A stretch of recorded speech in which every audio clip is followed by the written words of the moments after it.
අද මම ඔයාලට අරගෙන ආවේ හැමෝම කන්න කැමති අනෝදමල් හදන විදිහ. ඔයාලා දැනටමත් දන්නේ නැති අනෝදමල් හදන්න. මේක මම හදන රෙසිපි එක. අනෝදමල් හදනකොට පුංචි ගැටලු තිබුණා නම් මේ වීඩියෝ එකෙන් සමහර විට ඒවට විසඳුම් ලැබෙයි. මෙච්චර දවසක් ඔයා හදපු අනෝදමල් ඉක්මනින් පෙඟුණා නම් මේ විදිහට හදලා බලන්නකෝ. මාසයක් ගියත් පෙඟෙන්නේ නැතුව ක්‍රිස්පියට තියෙයි. එහෙනම් අපි බලමු මොනවද මේකට ඕන කරන්න කියලා. මම මෙතන අරගෙන තියෙනවා පැදපු හාල් පිටි ග්‍රෑම් 100ක්, පාන් පිටි ග්‍රෑම් 100ක්, බටර් හෝ මාගරින් මේ සැන්දි එකක්, ඒ වගේම ඩෝ එක අනා ගන්න පොල් කිරි ඕනේ.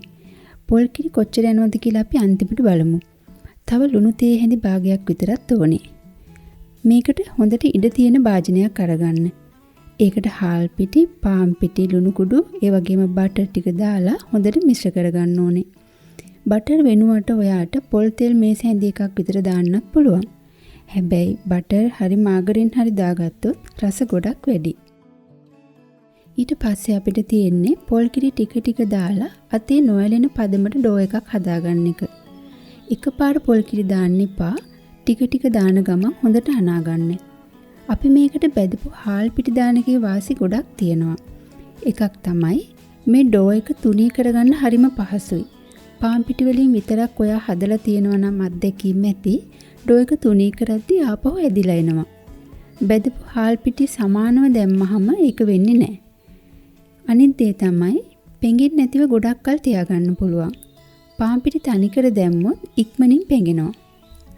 ඔන්න දැන් පොල් කිරි ඇති. දැන් මේ ඩෝ එක හොඳට නීට් කරන්න ඕනේ. අර කැවුම් හදනකොට අපි කියන්නේ පිටි එක අත් ගහනවා කියලා. අන්න ඒ විදිහට හොඳට අත් ගහ ගන්න ඕනේ.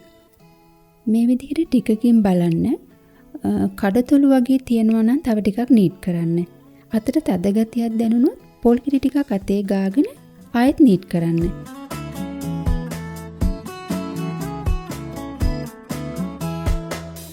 දැන් බලන්න ඩෝ එක හොඳට සොෆ්ට් එකට තියෙනවා. මේ ප්‍රමාණයට එන්න විනාඩි 8ක් 10ක් විතර කාලයක් යනවා. මට මේ පිටි මිශ්‍රණය අනා ගන්න පොල් කිරි මිලිලීටර් 110ක් විතර ගියා. මෙතන මිටි කිරි දෙවෙනි කිරි දෙකම එකටමයි තියෙන්නේ. දැන් කටින් බෝඩ් එකකට පිටි ටිකක් ගහලා අපි ඩෝ එක තුනී කරගමු. ඔයාලට පේනවා ඇති කොච්චර ලේසියෙන් මේ ඩෝ එක තුනී වෙනවද කියලා. බෙදපු හාල් පිටි නිසා තමයි එහෙම වෙන්නේ. මට කියන්න බැරි වුණ තව දෙයක් තියෙනවා. තෙත හාල් පිටි බදිනකොට අලුවා වලට තරම් පාට වෙනස් වෙනකල් බදින්න එපා. ඉන්දියාප්ප වලට වගේ සුදු පැහැ තියෙන පදමට බැද ගන්න. දැන් මේක තුනී කරද්දී ගොඩක් තුනිත් නැති, ගොඩක් ඝනකමක් නැති ගානට තුනී කරගන්න. මේකේ ඝනකම මට හරියටම කියන්න අමාරුයි. සාමාන්‍යයෙන් මිලිමීටර් 2ක විතර ඝනකමක් තියෙනවා. දැන් ඉතින් කොටු කපා ගන්නයි තියෙන්නේ.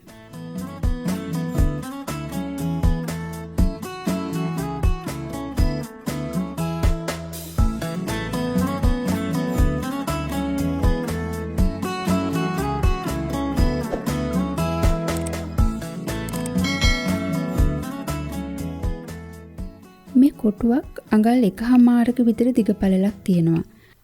අපි අන්තිමට බලමු කොච්චර අනෝදමල් ප්‍රමාණයක් පුළුවන්ද කියලා මේ ප්‍රමාණ වලින් අපිට හදාගන්න.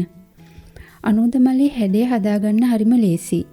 මේ විදිහට විරුද්ධ කොන් දෙක එකට එකතු කරලා අනිත් කොන් දෙක ආපස්සට නවලා එකතු කරන්නයි තියෙන්නේ. මම කීපයක් හදලා පෙන්නන්නම්.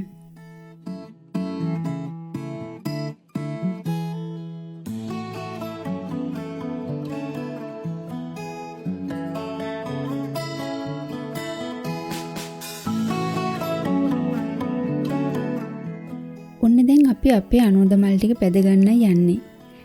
තෙල් ටික හොඳින් රත් වුණාට පස්සේ ලිපේ ගින්දර මධ්‍යම ප්‍රමාණයටත් වඩා ටිකක් අඩු කරගන්න.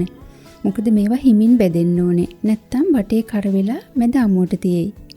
ඒ වගේම තවත් පුංචි දෙයක් තියෙනවා. මේ අනෝදමල් අපි එකවර බෙද ගන්න නැහැ. අර අපි වඩේ බදිනවා වගේ බාගෙට බෙදෙනකොට අයින් කරලා පස්සේ දෙවෙනි පාර රන්වන් පාට වෙනකල් බෙද ගන්න ඕනේ.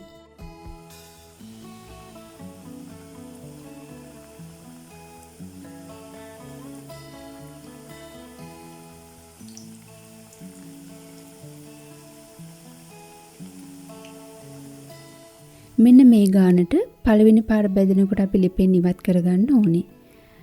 ටික ටික දාලා සේරම පළවෙනි පාර බෙදලා ඉවත් කරගෙන ඊට පස්සේ මුලින් බෙදගත්තු පිළිවෙලට දෙවෙනි පාර බෙද ගන්න ඕනේ. ඔන්න දැන් සේරම බෙදගෙන ඉවරයි.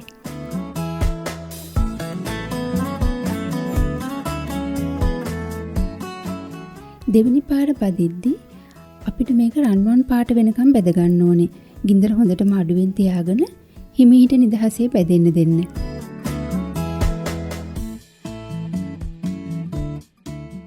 දැන් අපි සීනි තැවරුමට අවශ්‍ය සීනි ටික පදමට උණු කරගමු. මම මෙතනදී අරගෙන තියෙනවා සීනි ග්‍රෑම් 75ක් වගේම වතුර සීනි ටික වැහෙන තරම්.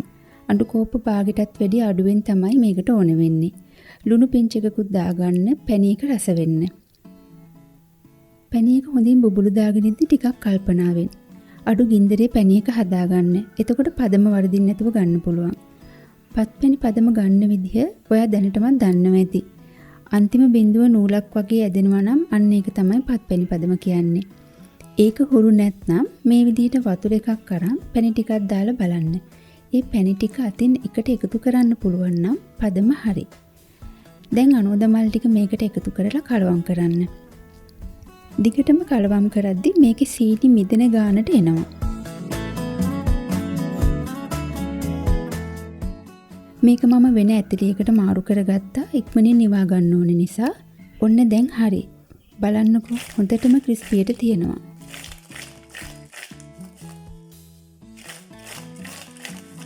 මේක හුලන් නොවදින වීදුරු භාජනයක වගේ ඇසුරුම් කරලා තිබුණොත් කිසිම වෙනසක් නැතුව මේ විදිහටම මාසයක් වුණත් තියන්න පුළුවන්. මේ ප්‍රමාණ වලින් අනෝද මල් 65ක් හදාගන්න පුළුවන් වුණා. තව ඉතින් අස්කොන් කෑලි ටිකකුත් තියෙනවා. අඩු ගින්දරේ දෙපාරක් බෙදපු නිසා අනෝද මලේ මැදත් හොඳටම බෙදලා තියෙනවා. තවත් රසවත් වීඩියෝ එකක් අරන් ඉක්මනින් එන්නම්. සුබ දවසක්.